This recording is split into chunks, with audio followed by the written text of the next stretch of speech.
오늘 말씀은 베드로전서 3장 18절부터 22절까지입니다. 제가 봉독하겠습니다. 그리스도께서 단번에 죄를 위하여 죽으사 의인으로서 불의한 자를 대신하셨으니 이는 우리를 하나님 앞으로 인도하려 하심이라. 육체로는 죽임을 당하시고 영으로는 살리심을 받으셨으니 그가 또한 영으로 가서 옥에 있는 영들에게 선포하시느니라. 그들은 전에 노아의 날 방주를 준비할 동안 하나님이 오래 참고 기다리실 때에 복종하지 아니하던 자들이라. 방주에서 물로 말미암아 구원을 얻은 자가 몇 명뿐이니 겨우 8명이라. 물은 예수 그리스도께서 부활하심으로 말미암아 이제 너희를 구원하는 편이 곧 세례라. 이는 육체의 더러운 것을 제하여 버림이 아니요 하나님을 향한 선한 양심의 간군이라. 그는 하늘에 오르사 하나님 우편에 계시니 천사들과 권세들과 능력들이 그에게 복종하느니라. 아멘. 오늘 말씀은 예수 안에 있는 성도들이 예수님의 능력으로 사는 삶의 원리들을 말씀하고 있습니다. 사랑하는 성도 여러분, 복음은 기쁜 소식입니다. 복음이 왜 우리에게 기쁜 소식이 될까요? 예수님께서 하나님과 우리 사이에 중보자가 되어주시고 사람들 사이에도 중보자가 되어주신다는 소식이기 때문에 그렇습니다. 예수님을 통해서만이 하나님이 주시는 평강을 누릴 수 있고 예수님을 통해서만이 사람들 사이에 평화, 샬롬을 누릴 수가 있습니다. 죄라고 하는 것은 하나님의 왕권을 거부하고 자신이 왕이라고 주장하기 때문에 하나님을 대적합니다. 또 사람들 사이에도 사랑의 왕의 법인 사랑으로 지배하는 것이 아니고 힘으로 지배하고 능력으로 지배하기 때문에 서로 또 평화가 깨지게 되는 것입니다. 참 하나님이시고 참 인간이신 예수님께서 영으로 우리 안에 들어오시면 그분이 우리를 주장하셔서 사랑의 삶을 살게 해주신다는 소식입니다. 하나님의 형상과 모양의 삶을 살게 해주신다는 소식입니다. 의와 공평과 사랑의 삶을 살게 해주신다는 소식입니다. 오늘 말씀에 비추어서 보면 선한 양심을 따라가는 삶을 살게 해주신다는 소식이 복음인 것입니다. 우선 예수님을 믿는 가정은 예수님을 중심으로 가정을 지켜갈 때 아름다운 부부관계를 가질 수가 있습니다. 남녀가 만나 결혼을 하면 부부가 됩니다. 부부가 예수님을 중심으로 하지 않고 사랑하게 되면은 혼적인 사랑입니다. 이 혼적인 사랑이라고 하는 것은 미친 듯이 서로 사랑하다가도 미친 듯이 원수가 되는 사랑입니다. 그래서 오늘 말씀은 여자들은 외모보다 속사람, 예수님의 영과 생명, 온유한 심령으로 썩지 않을 것으로 다스리면서 남편에게 순종하라고 말씀합니다. 남편은 예수님의 중보자로 해서 아내를 연약한 그릇으로 알고 귀히 여기라고 합니다. 생명의 기업을 함께 받을 공동상속자로 알라는 의미입니다. 우리 하나님께서는 하나님의 형상과 모양으로 인간을 창조했기 때문에 이 모양이라는 의미는 성부, 성자, 성령의 공동체적으로 사랑으로 존재하신다는 뜻입니다. 그렇게 창조된 인간들이 남과 여와 자식이라고 하는 이런 삼위일체적 모양과 사랑의 삶을 살면서 생육하고 번성해서 하나님의 나라를 확장하라는 의미가 들어 있습니다. 그래서 이 가정이 예수님 중심이 돼야 사랑으로 연결이 되고 또 영으로 서로 존중해 주면서 가정을 꾸려나갈 때 또 예수님을 섬길 때 상대방 속에 있는 예수님을 진심으로 섬겨줄 때 서로 가정이 하나 되고 온전한 하나님의 작은 하나님의 나라가 될 수 있다는 말씀인 것입니다. 두 번째로 성도들끼리 관계에 있어서 항상 사랑하되 불쌍히 여기고 억울해도 보복하지 말고 축복하며 또 외인 불신자들에게 대해서는 항상 말 조심하고 진리에 대하여 묻는 자들을 위해 준비하며 선한 양심으로 선행을 하라고 말씀합니다. 예수님과의 언약 관계에 있는 서로 믿는 성도들끼리 관계인데요. 이 관계는 이익과 경쟁 관계보다는 사랑과 자비의 관계로 지내라고 합니다. 억울한 일을 당해도 보복하지 말고 송사하지 말고 오히려 축복을 하라고 하십니다. 얼마나 교인들끼리 분쟁이 많고 또 교회 안에서도 분쟁이 많은지 모르겠습니다. 이런 성도들 간에는 좀 억울해도 본인이 참고 우리 하나님을 의지하고 믿고 오히려 그 원수를 상처 준 사람들을 축복하라고. 그래서 예수 이름이 다른 사람 보기에 깎아내려지지 않도록 예수 이름의 영광을 위해서 그렇게 하라고 하십니다.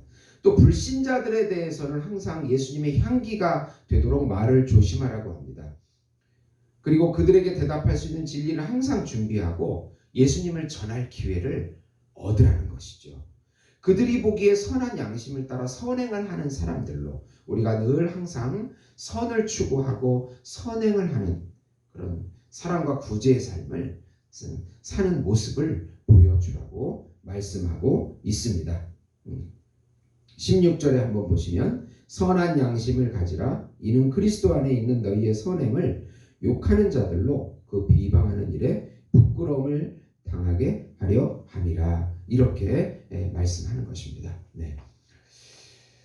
세 번째로 베드로는 세례라고 하는 것이 구원의 표인데 단지 그 육체의 더러움만을 제하는 정도가 아니고 우리의 옛사람이 죽고 새 사람이 되어서 선한 양심으로 하나님을 향해 가는 삶 자체라고 자체의 그 내적 의미가 그것이라고 말씀하고 있습니다. 노아 시대에 물은 불신자에게는 심판의 표요, 살아남은 노아 가족 8명에는 구원의 표가 됩니다. 이 홍해도 세례의 그 의미가 들어있고 노아의 물 심판도 물 세례의 의미가 들어있습니다. 이들이 멸망한 것은 노아 가족 외에 멸망한 것은 하나님의 아들들이 사람의 딸들과 결혼하고 혼인하고 또 하나님의 나라를 이루지 않았기 때문에 우상 숭배에 빠졌기 때문에 하나님께서 심판의 표로 모든 생물을 멸망하는 그런 심판을 행하신 것입니다. 홍수 이전에 하나님은 노아를 통해서 홍수 심판을 100년간 선포했습니다. 아라랏산에서 100년간 방주를 만들었다고 하는 것은 그 당시에 모든 불신자들에게 소문이 퍼졌을 것이고 물심판이 올 것이니까 다가오실 메시아를, 앞으로 오실 메시아를 믿으라고 노아를 통해서 그의 입과 삶을 통해서 선포했던 것입니다. 그러나 그들이 믿지 않고 결국 심판을 받게 되었습니다. 베드로는 이 사건을 언급하면서 예수님께서 우리를 위해서 육체로 죽임을 당하시고 영으로는 노아를 통해서 그 당시에 불신자들에게 시간 차원을 넘어서 그들의 영들에게 복음을 전했으나 그들이 믿지 않았다고 그렇게 말씀하고 있습니다. 19절에 보시면 그가 또한 영으로 가서 옥에 있는 영들에게 선포하셨다. 이 말씀이 좀 어렵긴 하지만 그런 의미로 이해하시면 될 것 같습니다. 예수님은 승천하셔서 하나님 우편에 계시면서 지금 만물을 통치하고 계십니다. 그는 하늘에 오르사 하나님 우편에 계시니 천사들과 권세들과 능력들이 그에게 복종하느니라. 그러니 그 당시에 노아와 같이 고난 가운데 우리가 선한 양심과 소망을 가지고 구원하시는 주님을 기다리라고 인내하면서 기다리라고 말씀하고 있습니다. 선한 양심을 가지고 나아가라고 예수 이름을 증거하면서 삶을 살아가라는 그런 말씀이 되겠습니다. 그러니까 노아 가족이 물 가운데 다시 살아난 것은 죽음 가운데 부활하는, 죽었다가 다시 태어난다는 세례의 외적 의미가 되겠고, 세례의 내적 의미는 새 사람이 되어서 예수님과 동행하면서 예수님이 오실 그날을 소망하면서 인내하면서 선한 양심을 가진 삶을 살아나가라, 그런 의미가 있는 것입니다. 사랑하는 성도 여러분, 오늘 말씀을 요약하면 가정에서 예수님께서 중보자가 되어 주실 때 영안에서 부부관계와 자녀관계가 온전해지고 지켜진다는 것입니다. 신자관계에서는 자비와 사랑으로 억울하고 손해돼도 보복하거나 송사하지 말고 예수님을 믿고 용서하라고 축복하라고 말씀합니다. 불신자에게 있어서는 우리 안에 계신 예수님의 진리를 잘 준비해서 전할 수 있는 그 기회를 얻고 선행을 드러내라고 말씀하고 있습니다. 세례는 예수님의 죽음과 부활로 우리가 연합되어서 그분과 연합되어 우리도 죽고 부활해서 또 새 생명의 삶을 향해 나아가는 소망과 인내와 또 그런 삶의 표가 된다는 뜻입니다. 사랑하는 성도 여러분, 요즘 얼마나 혼란스럽고 많은 사람들이 혼합되어 버린 그런 삶이 되어버렸습니다. 세상에 취하거나 또 자신에게 취해서 자신이 왕인 것처럼 이런 인본주의 세계 속에 살고 있습니다. 우리 기독교인들은 절대 거기에 섞이거나 혼합되면 안 됩니다. 혼합된다는 것은 망한다는 것을 보여주는 것입니다. 이스라엘 역사가 그것을 증거하고 있습니다. 우리는 예배드리며 또 이 복음을 전하는 것이 우리 삶의 목적이요, 그게 세례의 진정한 의미가 되는 것입니다. 오늘도 세례받은 자로서의 마땅한 우리 성도의 삶을, 선한 양심의 삶을 살아나가시는 우리 예수 목자교회 성도 여러분이 되시기를 예수님의 이름으로 축원드립니다. 기도하시겠습니다. 하나님 아버지, 감사합니다.